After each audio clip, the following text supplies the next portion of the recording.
60 out of every 100 television sets in America turned on a Saturday morning in 1968 were tuned to a cartoon about a barbarian family defending a primitive planet with a slingshot. The show was called the Herculoids. The man who produced it, Joe Barbera, would later write in his autobiography that the ratings were unheard of. A year later, CBS killed it. Plenty of people were still watching. The problem was that too many people were watching the wrong thing at the wrong moment in American history. And the same two men who wrote the Herculoids built its replacement in less than a year. 7 days after Zandor's last broadcast, their new show went on the air in the same time slot. You have already seen it. It became the longest-running cartoon franchise in television history. There is also a question buried inside the Herculoids that the man who designed it refused to answer for the rest of his life. We will get to that. I'm Bast with Just Iconic Rewinds, and this is why the Herculoids failed.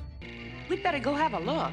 The story starts with one man at CBS in 1966, Fred Silverman, head of daytime programming. He had just done something nobody had done before. He looked at Saturday Morning, which the networks treated as a dumping ground for old theatrical cartoons, and he saw a goldmine. Kids were watching. Advertisers wanted those kids, and nobody was making original programming for them. So Silverman called Hanna-Barbera, the biggest animation studio in America, and ordered superheroes. Good work, Flip. Space Ghost premiered in September 1966. It was a hit. It pulled a 55 share. Silverman doubled down. For the fall of 1967, he commissioned 3 more action shows: Shazam, Moby Dick, and the Mighty Miter, and the Herculoids. Somewhere out in space live the Herculoids. The Herculoids was the strangest of the 3. The character designs came from Alex Toth, the comic book artist who had already designed Space Ghost. Toth was a perfectionist. He was also famously difficult. Joe Barbera once received a 7-page handwritten letter from Toth, painted with a half-inch black border, telling him that everyone at the studio was incompetent. 3 days later, Barbera called him for more work, and Toth picked up the phone like nothing had happened. Toth gave the Herculoids a barbarian family on a primitive planet, defending their home with a slingshot, a rock ape, a laser dragon, and 2 shape-shifting blobs. Their enemies had spaceships, robots, and missiles. The heroes had stones. Hold on to that creative choice. It is going to matter later. This is the show CBS would cancel 1 year later. By the time they did, 3 senators, 1 FCC commissioner, and a woman in a living room in Massachusetts had decided that what Hanna-Barbera was putting on Saturday morning was a problem the country could no longer afford. Zandor, they've seen us! Here is what the show actually looked like. The Herculoids was violent, and not just by the standards of 1967. By any standards in the history of Saturday morning television, it was violent. In episode 1, pirates kill 2 creatures with a treasure chest in the opening 60 seconds. An episode called The Zorbots sends a villain named Konar after the heroes with humanoid henchmen, and the show explicitly depicts them being killed or injured. The final episode of the season ends with Zandor causing a steel beam to fall on a named villain and his assistant, on screen. These are not robots being vaporized. These are humanoid characters being eliminated by the protagonists. The show also had nightmare imagery, a swamp monster with a radioactive touch destroying everything it contacts, hostage-taking. Tara, the mother, kidnapped and put in a mind control device by a race called the Reptins.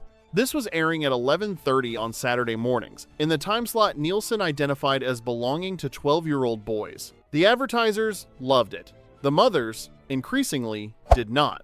Right now, Tara, all we can do is wait. 2 men were writing most of these episodes: Joe Ruby and Ken Spears, Hanna-Barbera story editors in their early 30s.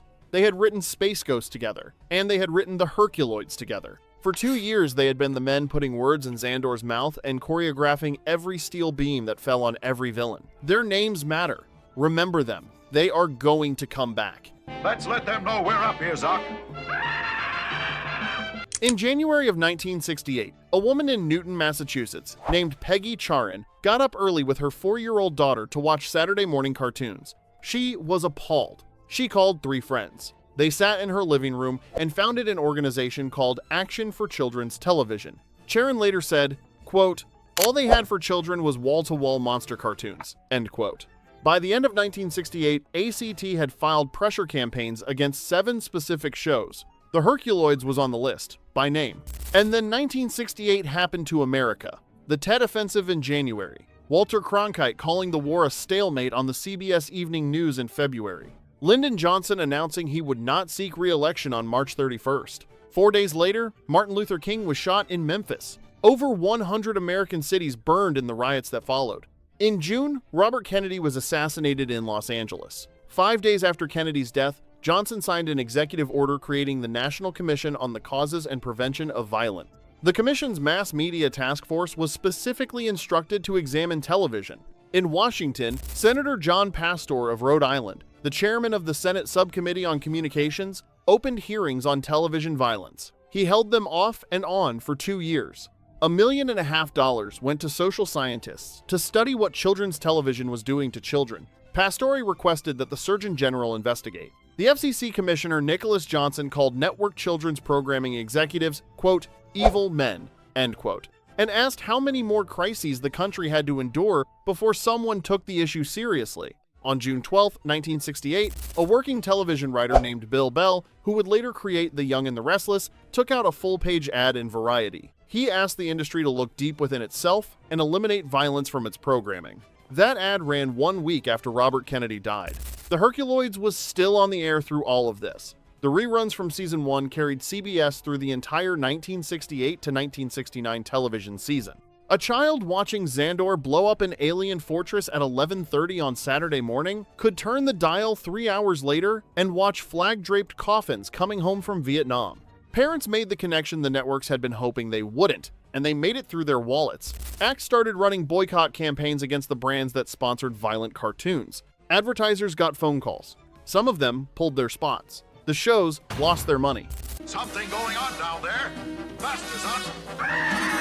Now, here is where the story gets strange. You probably grew up watching the show that replaced the Herculoids. What nobody told you is that the men who built that replacement were the same men who built the show CBS was trying to bury. And the speed with which it happened tells you everything about how desperate CBS was to get away from what they had been doing. On September 6th, 1969, the Herculoids aired its final original network broadcast. The show had run for 18 episodes across 36 segments, every one of them still pulling the kind of numbers Barbera would brag about in print 25 years later. There was no second season order. There would not be a new episode of the Herculoids for 12 years. 7 days later, on September 13th, 1969, at 10:30 in the morning, CBS premiered a new show in the slot that had belonged to Action Cartoons. 4 teenagers, a van, and a Great Dane. Scooby-Doo, Where Are You? It was created by 2 men named Joe Ruby and Ken Spears. You need to know who those men are. Joe Ruby and Ken Spears were the story directors who had written the bulk of the Herculoid. They had spent 2 years putting words in Zandor's mouth, designing the missions, choreographing the violence the network was now afraid to broadcast. In late 1968, Joe Barbera called them into his office and told them to invent a show that would never get a letter from Peggy Charren. The original title was House of Mystery, then Mysteries 5. Fred Silverman pitched it to CBS president Frank Stanton using storyboards and a short animated test. Stanton rejected it as too scary. Read that sentence again.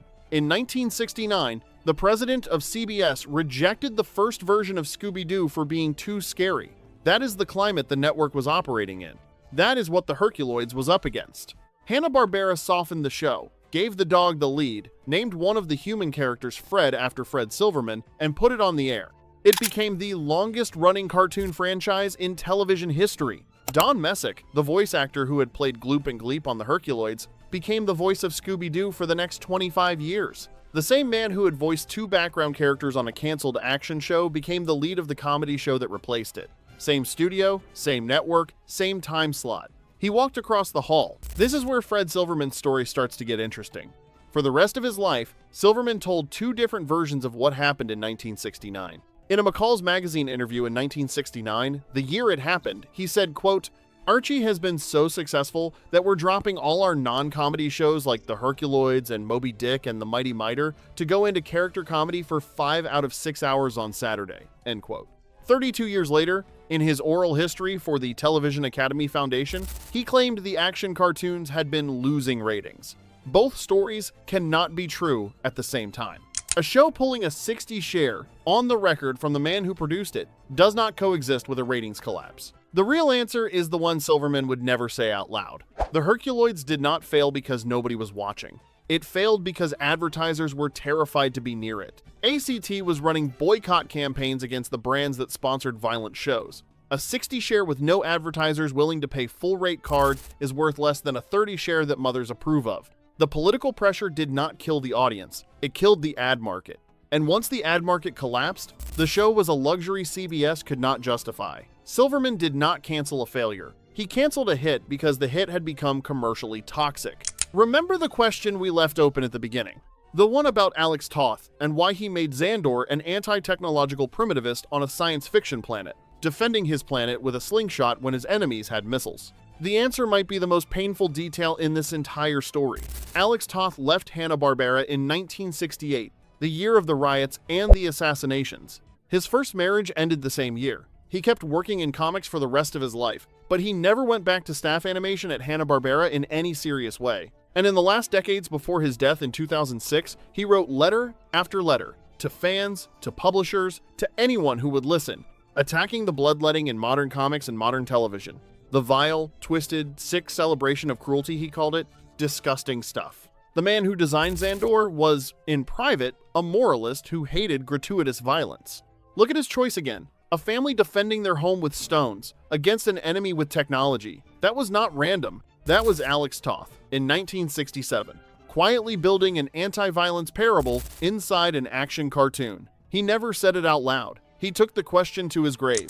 But the show he made was already doing what Peggy Charren would ask Hanna-Barbera to do a year later. The network killed it anyway. They never noticed. 12 years later, in 1981, NBC commissioned a Saturday morning anthology called Space Stars. Hanna-Barbera produced 11 new Herculoids segments as part of it. Mike Road came back as Zandor, Virginia Gregg came back as Terra, Don Messick stepped away from Scooby-Doo for the afternoon to be Gloop and Gleep again. But the show that aired in 1981 was not the show that had been killed in 1969. The violence was gone, the body count was gone, the named villains crushed by falling beams were gone. What was left was a softer, slower, friendlier version of the original, designed to survive the political environment that had killed its predecessor. Joe Ruby and Ken Spears spent the next decade trying to bring back action cartoons. They left Hanna-Barbera in 1970, frustrated that they had created the biggest hit on Saturday morning and were still being treated as junior writers. They founded their own studio. In 1980, they made one more attempt at the kind of show they had killed. They called it Thundarr the Barbarian. They hired Alex Toth and Jack Kirby to design the characters. Thundarr was the Herculoids in everything but name. A barbarian on a primitive world, fighting alien invaders, defending innocents with primitive weapons against superior technology. The show lasted 2 seasons. It never came close to a 60 share. Ruby and Spears spent 12 years trying to recapture what they had been asked to destroy. They never could. The Herculoids was the last real action cartoon Hanna-Barbera produced before the pivot. The shows that replaced it, the Scooby-Doos and the Josies and the Pussycats and the Funky Phantoms and the Speed Buggies, made the studio rich for the next 15 years. The model worked, mothers approved, advertisers came back. And the kind of show Alex Toth had built, the kind of show that paid Joe Ruby and Ken Spears their salaries for 2 years, never came back to Saturday morning at the same scale. Not on Hanna-Barbera, not on CBS, not anywhere. Think about what was actually killed in September of 1969. A show pulling a 60 share, a creative team that would never write at that level again, a character designer who was already, quietly, on the side of the people who wanted to clean up Saturday morning, and a barbarian family on a planet called Amzot defending their home against technology they refused to use. The Herculoids did not fail. The Herculoids was the last casualty of a war it had nothing to do with. The man who designed it was already trying to end that war from the inside, with his pencil in plain sight, on every Saturday morning for 2 years. And nobody at CBS ever noticed. If you want to see more shows that were killed by the moment they were born into, subscribe to Just Iconic Rewinds. And please, hype this video so it can reach more retro fans like you. We cover the weird, hidden history behind the cartoons and movies you grew up with. There is a lot more where this came from. I'm Bast with Just Iconic Rewinds. Thank you for watching. See you tomorrow.